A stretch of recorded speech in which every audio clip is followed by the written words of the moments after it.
안녕하십니까. 야담선비입니다. 배신자와 명판관이라 무슨 사연이 있었는지 만나보러 가시죠. 옛날 한양 땅에 큰 부자 한 사람이 살았는데 그는 천성적으로 남에게 베풀기를 좋아하였습니다. 그러했기에 인근에 살며 힘들 때 거의 도움을 받지 않은 이가 없을 정도였습니다. 그런데 그 담장 옆 바로 이웃에는 장사에 손을 대었다 망해서 완전 빈털터리 가난뱅이로 살아가는 절친한 친구 한 명이 있었습니다. 부자는 그런 친구를 늘 들여다보며 도움을 주었는데 이 돈으로 처자식들 굶기지는 말고 살게나. 장사한다고 자네에게 빌려간 돈도 아직 산더미처럼 남았는데 무슨 염치로 이 돈을 받을 수 있겠나. 다시 또 기회가 찾아올 터이니 체념하지 말고 잘 버티고 있게. 그로부터 한참의 시간이 흐른 어느 날 부자가 그 친구를 불러서는 말합니다. 내 요즘 잠을 잘 청하지 못하고 숨이 이리 가빠지는데도 용하다는 의원들은 하나같이 그 원인조차 알아내지 못하니 원참. 이러다가 내게 무슨 일이라도 닥친다면 그야말로 낭패가 아닐 수 없다네. 내 아들이 아직 저리도 어린데 이 많은 가산들을 잘 운영해 나갈 수 있을는지. 그러하니 내 자네에게 부탁 하나 함세.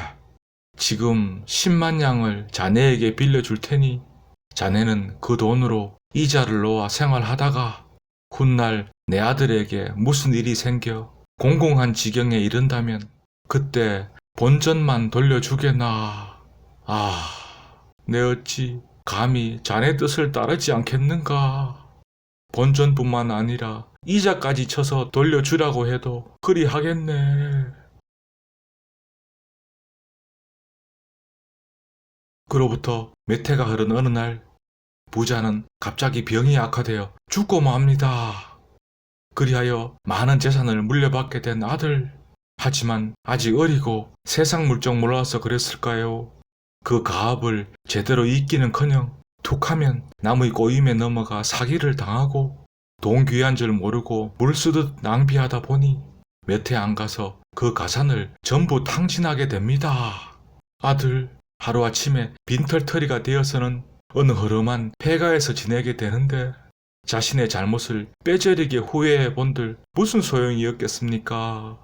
그렇게 풀죽이나 끓여 먹으며 겨우 목숨만 부지하고 있었는데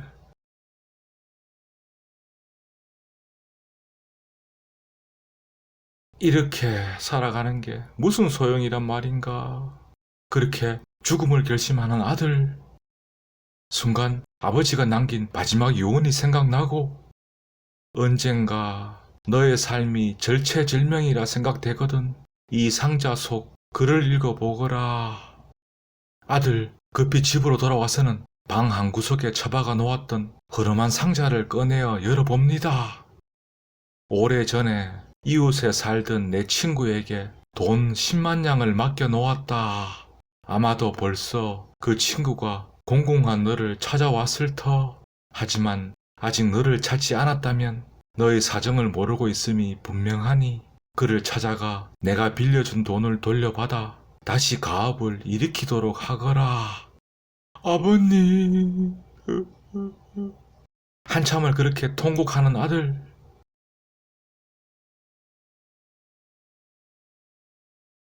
다음날 그 아버지의 친구분을 만나러 집을 나서는데 그나저나 그 친구분은 아버지가 돌아가시고 난 후 이사를 가셨는데 어찌 찾아뵐 수 있을까. 하지만 아들 겨우겨우 수소문하여 한양 숭례문 근처의 대궐 같은 집에 살고 있던 그 아버지 친구분을 만날 수 있었습니다. 아니 너는 그나저나 꼴이 이게 무슨 영문인 게냐. 아들이 자초지종을 설명하자 내가 이곳으로 이사를 하는 바람에 너의 근황을 몰랐구나. 그나저나 돈 10만 양이라니 무슨 뚱딴지 같은 소리인 게냐. 예? 아마도 내 놈이 공공해지니 그리해서라도 돈을 마련해 볼 셈이로구나. 못난 놈. 자, 이거 가지고 어디 가서 밥이나 한 그릇 사 먹거라.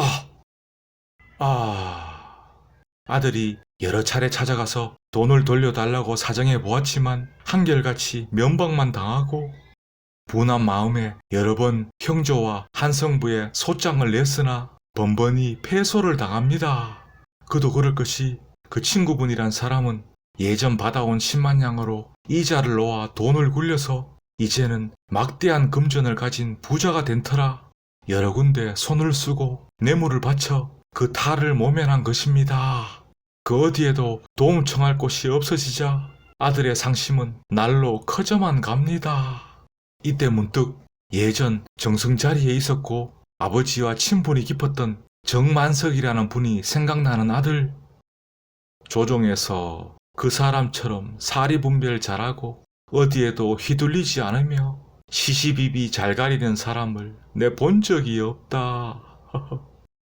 알아보니 그분은 지금 경상도 관찰사로 부임하고 있었는데 아들은 지푸라기라도 잡고 싶은 심정으로 그 천리길을 달려 내려갑니다.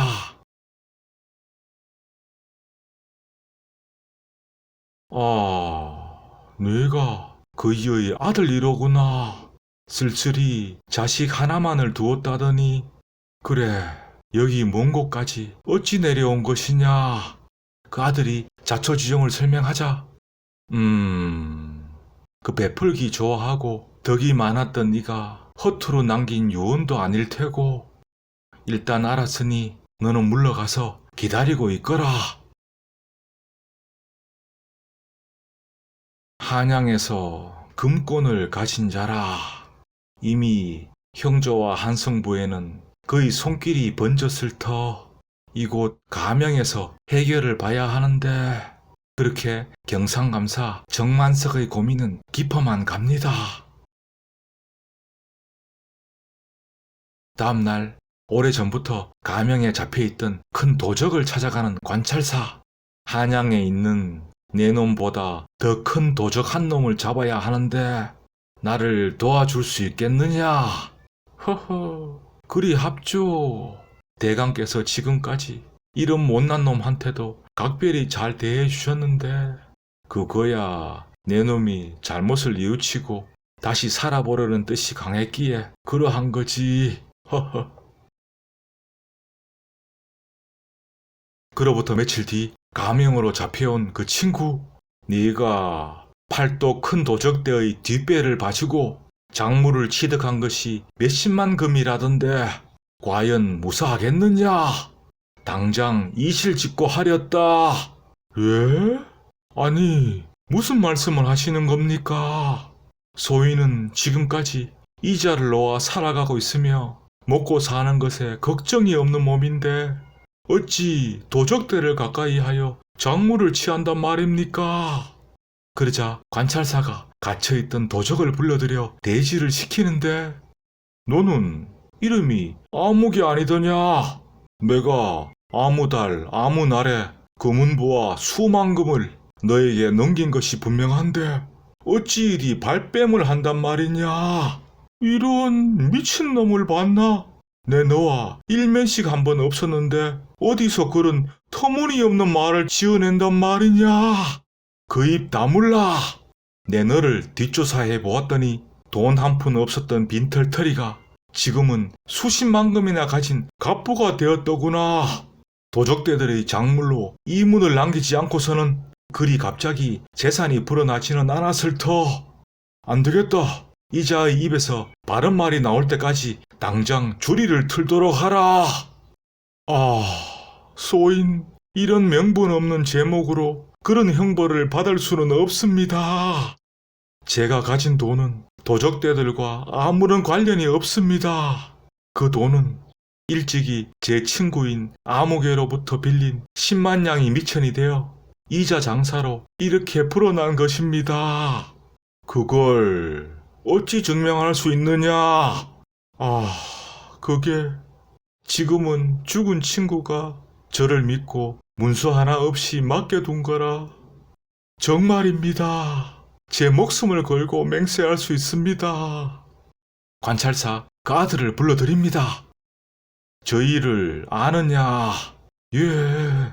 너희 부친이 남긴 글을 꺼내보거라. 관찰사가 그 글을 큰 소리로 다 읽은 다음에 내 놈의 말이 정말이긴 하구나. 하지만 내 놈은 물건을 훔친 저 도적대들보다 더 큰 도적이다. 너는 돈 10만 양을 훔쳤을 뿐만 아니라 너를 믿어준 친구의 마음을 훔치고 그 신의를 저버렸다. 당장 이자에게 곤장 30대의 형을 가하고 즉시 하옥토록 하라. 그리고 그 맡겨둔 돈 10만 양과 더불어 지금까지의 이자까지도 정확히 계산하여 갚을 때까지 큰 칼로 채워두거라. 사람의 마음을 훔쳐 이자놀이 실컷 한 벌이다. 자, 그렇게 되자 그 친구는 한양 집에 급히 전가를 보내 돈을 마련해서는 그 아들에게 갚아주고 나서야 풀려나게 됩니다. 안 갚아도 될 이자까지 한 바가지 뒤집어 쓰고 아들은 그 돈으로 그때부터는 정말 정신 차리고 가업을 다시 잘 일으켜 세웠다 합니다. 우리를 믿어준 사람에 대한 신의 그 소중함을 다시 한번 생각해 봅니다. 감사합니다.